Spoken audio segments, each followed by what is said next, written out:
şuun studiyamyza halk döredüjülügi bilen hayratynam şol halk döredüjülügimizin ruh rowanymyzy sow şahyrymyz Mawtymul Pragyň döredüjülügi bilen ömrü bilen Mawtymul Pragyň türkmen halkymyza galyryp giden eýsilmez hazinasy bilen gyzyklanyp şahyryň şol fetirlerini teswirläp bilen alimy işgär Yusuf Lallakov şagyrdyk.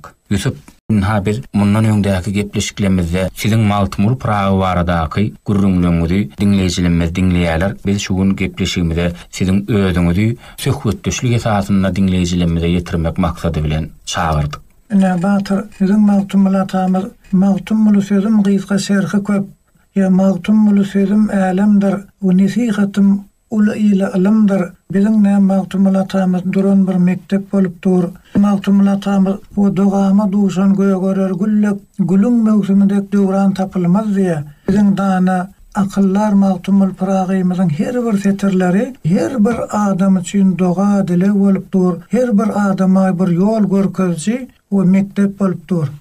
Mawtymul atamyzyň turullydylar goşgusy bilen bagly teswiriňizi dinleýijilerimize ýetirýärsiz. Bolýar batır. Ne biziň görýänmi Mawtymul atamyz anladığım işi eylesem azhar babı haktan keşif olmuştur bir esrar diýip aýdýar. Ne görýän anladığım işi eylesem azhar anlamak bilmek bolýar. Azhar bolanda da äskar etmek, o gurrun vermek, beýan etmek. Ne Mawtymul atamyz görýän anladığım işi eylesem azhar men bilýän zatlam size äskar etsem babı haktan keşif olmuştur bir esrar. Esrar diýen sırlar. Babı hak diýenim hakyň dergahyndan. O keşif olmagam açylmak. Şu men bilýän sırlanma diýe. O men size aýdyp bersem diýe hakyň dergahyndan. Hakyň bana bildiren sırlaryny men size beýan edeýin diýe. O sır bolany ýamal alymdan hem ýokary bolýar. Onam bizim Mawtymul atamyz bir hakdan içen, hakyň alym bereketinden kän pay alan bir ul akyllar adam. Şu turgullydylar goşgularyny häzir sersalsak,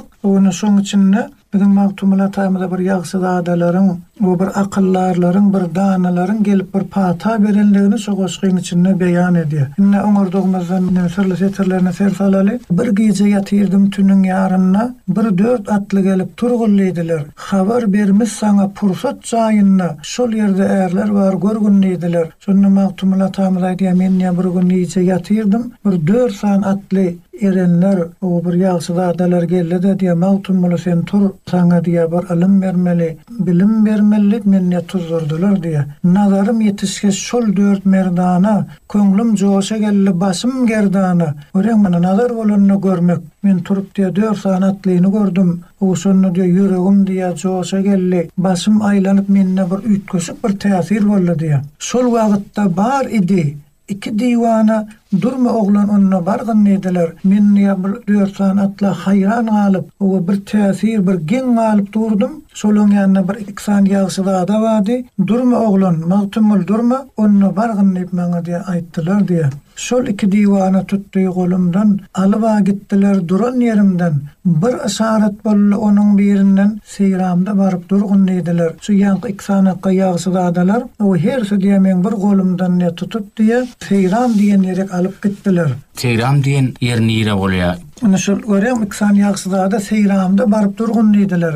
Seyram diýenim kimme bir ulu akyllar Hoca Ahmet Yasaw Pirin baky aramgahyna seyram diýilýär. Pirler öňkü ýagşy adalar öz sopularyna, öz taleplerine fata berenne, şonýal bir belli şahsiýetleriň baky aramgahyna fata berýän ekenler. Bizim Mawtymul atamyzym şu Hoca Ahmet Yasaw Pirin şol akyllaryň baky aramgahyna fata berýärler. Indi Mawtymul atamyz aýdy, oturupdyk geldi iki pirzada, gözünden ýaş akar, dili dogady. Hu hak diýip çykdy 6 piyada adam inniler görgün ediler. O şonu otyrdy kolynny sanakka ýagşylada geldi. Hu hak diýip diline de dogady. Adam inniler görgün diýip aýtdylar diýe. Bir 4 atly geldi bar sebze bar, hasalary ýaşyl aty teble bar. Meclis halkasyny gurman beýle adam köpdir uly gurgun ediler. Indi Mawtymul atamyz aýdy, şu taýda otyrdım. Bir 4 atly geldi bar sebze bar. hasalar ýaşyl aty teble bas. Teble diýmek o dep kalkýana şoňa tebilleýär. Indi şeýle alanda bir keyik ýaljakka o böküp bir tuzup duran at, o bir 4 atly gelle bary sebze bas, ýaşyl eşikli gelliler. Olaň hasalarym ýaşylly, atlarym keyik ýaljakka böküp durdy diýe. Olar gelip mezli halkasyny gurmaň beýle, adam köpdir uly gurgun diýdiler. Indi yine kän adam gelmeli, o yine kän akyllarlar gelmeli. O bunýalaka az gurmaň, giýinden gurun diýip aýtdylar. Dastan çykdy 60 atly gördüler, yine diýe dastan 60 sanatly gelýän gördüm diýe. Dastan çykdy 60 atly gördüler, Muhammed diýip tamam garşy gördüler. Saglyk salamatlyk bir sordular, durmaň ulug jaýa, görgün diýdiler. Indi görýäňmi yine de ýa-bir 4 sanakka ýaşyl eşikli atly geldi. Oňdaşyndan yine 60 sanakka atlylar geldi. Yine diýe 6 sanakka piýada geldi. Şolaň hemmesi geldi diýe. Ine Muhammed Peygamber we diýe hemmesi diýe Peygamberimize tarap ýörediler diýe. Şonu maktumla tamyzy diýe görýän bir atyň ardyna meni berdiler. Seyramda şol jaýda baryp durdular. Tamam oturdular, meclis kurdular, oğlun bana ara girgin dediler. Indi şonu diye menem seyram allar, onun özleri diye maslahatlaştılar. Bana maktumuli, sen durma, gel biz sana pata vermeli, men öz aralarına çağırdı diye. Alıdır dediler, tuttu destimden, borya düşöğünü Allah asımdan, men bilmedim bir zat koydu üstümden, yoluğun döwranna sürgün dediler. Görýäňmi alydyr diýdiler, tuttu destimden, ýani o Hazrat Ali men golumdan tuttu. O borya düşök diýenim kamystan ýasalan düşöge borya düşök diýe. O men bilmedim bir zat goýdy üstümden, yoluğun döwranna sürgün dediler. Näşe men bilmedim bir zat goýdy üstümden diýen şol alim. Şu bir hakdan berilýän, o bir gaýypdan berilýän ilim näşil. O bir adam insanyň bir okap, öwrenip bir ýetip bolmajak. Bir adam insanyň akly ýeterden aňyrda ilimlere solanmaly. Nima uktumuna tamyzy diýe, o men bilmedim bir zat goýdy üstümden, men üstümden bir nur goýdy, üstümden ilim goýdy, ýoluğun döwrandyr. Sürgün diýdiler, ay maktumly, ne sana kän biz ilim berdik, o sana kän biz bilim berdik, indi sen bar ýyle ona ýaý diýip men aýtdylar diýe. Haydardan soradım barça at ba at, Haydar bolanna ýene Hazrat Aliň bir adyna Haydar diýilýär. Indi bir näme ýaş oglan, o bir giden adam bular tanana onu soraýa da, o Hazrat Ali oturanlar kim diýip soradym diýe. Haydardan soradım barça at ba at, Hazrat Peygamberdir ol bolmaýat. Ol Selim hojadyr, ol babadyr ýat, ol Weysel Qaranydyr bilgin diýdiler. Ine görýäň şu batyr şolaň her semir ul şahsiýet. Ol Selim hojadyr, ol babadyr ýat. Ol Selim hojadyr bir ul ýaşy adam biri. Köpüsi Peygamberimiziň döwründe, o köpüsi Peygamberimizden soň ýaşap geçenlerimma. Ine ol Weysel Qaranydyr bilgin diýdiler diýeni. Weysel Qarany o bula mentak Muhammed Peygamber gelmäke, Peygamberimiziň geljegini buýşlan adam.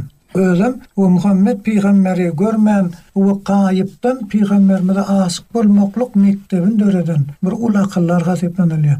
Näýän Hazrat Ali maktumla aýdy, ol Bahaweddinler, ol hem bir ädir, ol zeňewawadyr, ol hem namadardyr, ol soýunçyp duran 4 şaryardyr, maktadyň näme bolsa aýtgyn diýdiler. Indi görýäňmi, ol Bahaweddinler, ol hem bir ädir diýeni, ol Hoca Muhammed Bahaweddin Naqşbendi. Biziň maktumla tamyzyň o ruhy kalp halifasy haseplenilýär.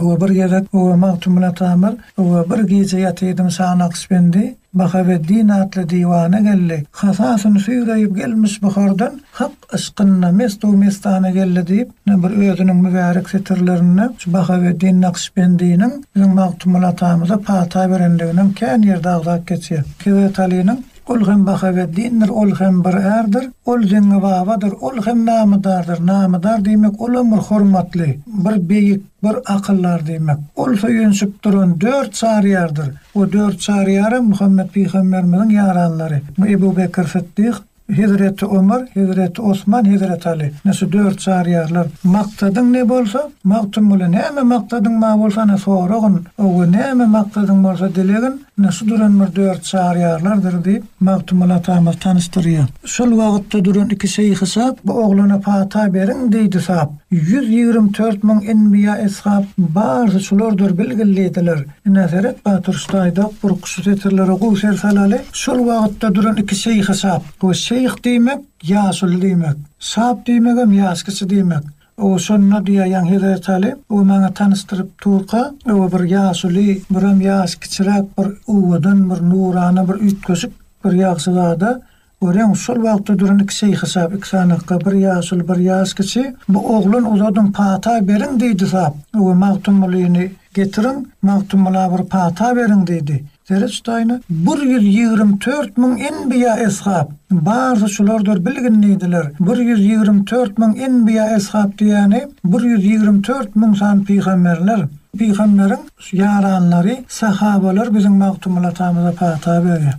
Bir adam insanyň akly ýeterden aňyrdanlygy, näşe erenlerden bir kän patalanlygyny bolmaly. Resulullah aýtdy ýa Şah-ı Merdan, ya Selim Hoca, ya Baba Selman, Ebu Bekir Siddiq, ya Ömer Osman ve bu gulnyň maksadyny bergindilerni şonna Peygamberimiz we ya Şah-ı Merdan, we Hidayet Ali, Selim Hoca, ay Baba Selman, we Ebu Bekir Siddiq, Ömer Osman şu magtumala pata beriň diýip Peygamberimiz şolara tawsiýe berýär. Selim Baba Selman buyurdu merde, piyanany tutup sallalar derdi. Gitti aklım huşum yattım şol yerde, arısta ferişte ne ba görgün neydiler. Inni o piyala diýen bir kasa piyala diýilýär. Ne gören Peygamberimiz şu magtumul apata beriň diýdi. Selim Hoca we Baba Selman, Ebu Bekir Siddiq, Ömer Osman ya bir kasa getirip diye maňa bir kasada bir hakyň nuruny ilmini berdiler diye. Oşo kasany alyp içdim de diye gitti aklım huşum yattım şol yerde. Oşo taýda diye aklymdan huşumdan gidip yattım.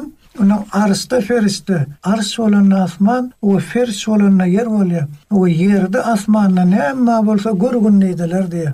O yel bollum ýugurdum yeriň damaryna, yel bolup 7 gat yer aýlandym diye. Yel bollum ýugurdum yeriň damaryna, nazarym tokunny arşyň kemerine, o 7 gat asman görmek nesip etdi. Cebrut alemine celil sırna, celil hak bolýar.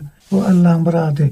Gelip özün garap görgün neydiler. O men 7 gat yeri, 7 gat asmana aýlandym. O ýanky Cebrut alemini gördüm. O celilin hakyň syryny özüni görüp gaýtdym diye. Ýanky şol arşda ferişde ne bar görgül diýenlerinden soň şol ruh ahwala duşýa magtumlatamaz. O şu bir ýanky ýagşylandalaryň, akyllarlaryň bir ruhiýeti, o bir şu asmany arşa gidip şu magtumlatamyza kän sırlar görkezýärler. Ne ýene aýdýanlar, näge hyýal etsem ele getirdim. Kayda baksam ona nazar getirdim. Şonda näme bilesim gelse bildim. Kayda baksam ona nazar getirdim. Nira seretsem, näme göresim gelse de gördüm diye. Ol wagt men parahat ýatyrdım. Ay bir hezledip dünýä ilmini alyp, bir dünýä gözüni keşif edip hezledip ýatyrdım. Ýüzüme tüýkürip turgullydylarny bolly tur diýip tuzurdylar diye. Resulullah aýtdy eshablar ýörüň. Oglan uzadyň bir pata beriň. Buyurdu 4 atla eltip tawşaryň getirin jaýyňyza goýgun diýdiler. Indi men turdum diye, o Peygamberimiz aýtdy diye, ey yaranlar, o magtumla bir dua edin, dilek edin de pata beriň. Helki 4 atly bar. Nereden getiren bolsaňyz getiren ýerine akit diýip tawşardy. Turup magtumly gözüni açypdyr, sernini köýler gelip geçipdir. Hyra nerdek ak köpükler saçypdyr. Oglan Allah ýaryň bargyn diýdiler. Görýän oglan Allah ýaryň, yaran bolanyna dost bolmak. Magtumly baryny hak sana yaran bolsun diýip magtumlatamyza kän ilm bereketinden pay berip, ana Peygamberimiz 124.000 peygamberler o başga da kän ýagşylardalar pata berýär. Ştaýda hyra nerdek ak köpükler saçypdyr diýýärdi.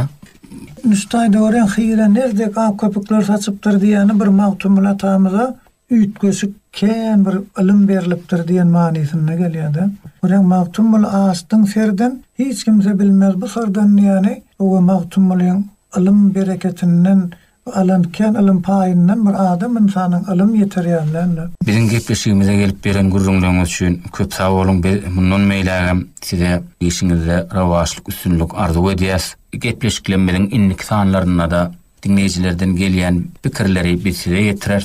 Şöyle taýsynda da biziň gepleşiklenmeliň dowamyna size çykyş etmäge çagyrar dururuz. Size üstünlük, rawaçlyk arzu edýäs.